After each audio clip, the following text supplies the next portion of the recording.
Hi everyone, welcome to our channel Tadka Maar. आज हम बनाने जा रहे हैं आम की खट्टी मीठी चटनी। आपको मालूम है गर्मी का मौसम है और कच्चे आम खूब मिल रहे हैं, तो सीजन में अगर एक बार आम की चटनी ना बनाई तो क्या फायदा। आम की चटनी बनाने के लिए हमने 1 किलो कच्चे आम लिए हैं। इन आम को हमने अच्छे से धोकर सुखा लिया था और इनका छिलका उतार के हमने इनको कद्दूकस कर लिया। तो ये हमारे आम थोड़े से पीलेपन में निकले हैं, पर अगर आपको ज़्यादा वाइट आम मिले तो ज़्यादा अच्छी बात है। तो देखते हैं और क्या सामान चाहिए इसके लिए हमें। ये हमने कद्दूकस करने के बाद, छिलका उतारने के बाद हमारा ये आम 900 ग्राम के करीब रह गया है। तो हमने 900 ग्राम ये आम कद्दूकस करके हो गया, तो 900 ग्राम ही हमने चीनी लेनी। तो इसमें हम आधा छोटा चम्मच हमने सफ़ेद नमक, आधा छोटा चम्मच काला नमक, 1 चम्मच देगी मिर्च और हल्की सी हल्दी और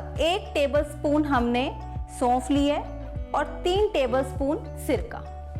बस यही सामान चाहिए हमें बनाने के लिए। अब सबसे पहले हम ये जो कद्दूकस किया हुआ आम है एक बाउल में डाल रहे हैं और साथ में ही इसके हम ये चीनी मिक्स कर देंगे। इसको अभी हमने पकाना नहीं है, इसको कम से कम 2 घंटे के लिए हम ऐसे मिक्स करके रख देंगे। इससे क्या होगा, जब चीनी और आम को अच्छे से मिक्स करके रख देंगे तो चीनी अपना सारा पानी छोड़ जाएगी और वो लिक्विड फॉर्म में आ जाएगी। तब हम उसको पकाएंगे। तो इसको इस तरह से अच्छे से चीनी और आम को मिक्स करके हमने 2 घंटे के लिए छोड़ देना, कम से कम 2 घंटे के लिए। अगर आप चाहें तो इसे ओवरनाइट भी छोड़ सकते हैं, उसमें भी कोई प्रॉब्लम नहीं है।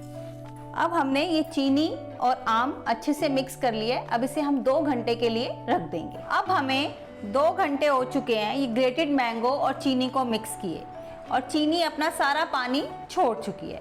तो अब इसे हम पकाएंगे। अब सबसे पहले हम अपनी ये जो सौंफ है इसको एक पैन में डालकर भून लेते हैं। इसको हम 1-2 मिनट के लिए भूनेंगे बस। इससे क्या है कि इसकी फ्लेवर एनहांस हो जाएगी और चटनी में बहुत अच्छी फ्लेवर देगा। हम इस चटनी में कोई भी गरम मसाले नहीं डाल रहे। अगर आप चाहें तो आप गरम मसाला डाल सकते हैं एंड में, पर हम कोई भी गरम मसाला नहीं डाल रहे। ये ऑलमोस्ट हो गई है, हमें 1 मिनट इसे भूना है। अब ये भून चुकी है तो मैं गैस बंद कर रही हूँ और हम अपनी चटनी पकाना शुरू करते हैं। अब हमने गैस ऑन कर ली है और कढ़ाई गैस पे रख दी है। अब इसमें हम ये पूरा पल्प शिफ्ट कर रहे हैं।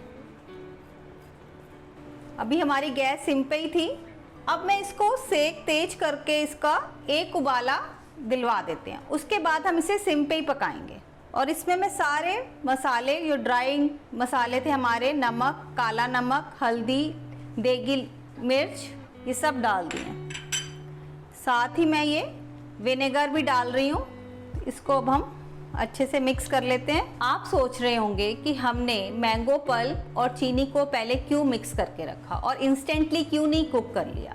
अगर हम इंस्टेंटली मैंगो और चीनी को कुक करते तो चीनी का नीचे लगने का डर होता है, तो इसलिए हमने इसको थोड़ी देर भिगोकर आम के पल्प को चीनी में रखा और चीनी अपना सारा पानी छोड़ गई और इससे चटनी का टेस्ट भी बहुत अच्छा बनेगा और ये चटनी आपकी साल भर बिल्कुल ख़राब भी नहीं होगी। अब हमें 5-6 मिनट हो चुके हैं इसे पकाते हुए और इसको मैंने सिम पे ही रखा हुआ है और बीच बीच में हिला रहे हैं। अब मैं इसमें ये भुने हुए सौंफ डाल रही हूँ। अगर आपके आम पीले निकलें या थोड़े मिठास में निकलें तो आप विनेगर 1 चम्मच एक्स्ट्रा भी डाल सकते हैं। बस ये 1-2 मिनट और लगेंगे और ये पककर तैयार होगी। हमें इसे ज़्यादा गाढ़ा नहीं करना, नहीं तो ये चीनी अपनी परत बना लेगी और ठंडे होने के बाद बहुत गाढ़ी हो जाएगी। इसकी कंसिस्टेंसी नॉर्मल रखेंगे। अब आप देख रहे हैं ये जो आपको बबल्स दिख रहे हैं, ये बहुत छोटे छोटे से बबल्स ऊपर नज़र आ रहे हैं, तो ये ऑलमोस्ट कुक है। और आप इसकी कंसिस्टेंसी भी देखिए, तो ये बिल्कुल ऐसे फ्लो में गिर रही है। हमें ज़्यादा सख्त वाली नहीं चाहिए, नहीं, क्योंकि ठंडी होकर ये और गाढ़ी हो जाएगी। तो बस ये कुक हो गई है। अब इसमें लास्ट में मैं थोड़े से मगज डाल रही हूँ। आप इसे ठंडा करके किसी भी ब्याम या मर्तबान में उसे अच्छे से साफ करके स्टोर करिए। ये साल भर तक बिल्कुल अच्छे से रहेगी, इसे कुछ भी नहीं होगा। तो अब हम गैस बंद कर रहे हैं और हमारी ये चटनी तैयार। अब हमारी ये आम की चटनी रेडी है। आप इसे चाहे परांठा, पूड़ी, किसी भी चीज़ के साथ खाइए। इवन कि ब्रेड के ऊपर एज अ जैम की तरह भी लगाकर खा सकते हो। ये बहुत ही टेस्टी लगेगी। अगर आपको ये हमारी रेसिपी पसंद आई है तो हमारे चैनल को लाइक, शेयर और सब्सक्राइब करिए। Thank you for watching my video.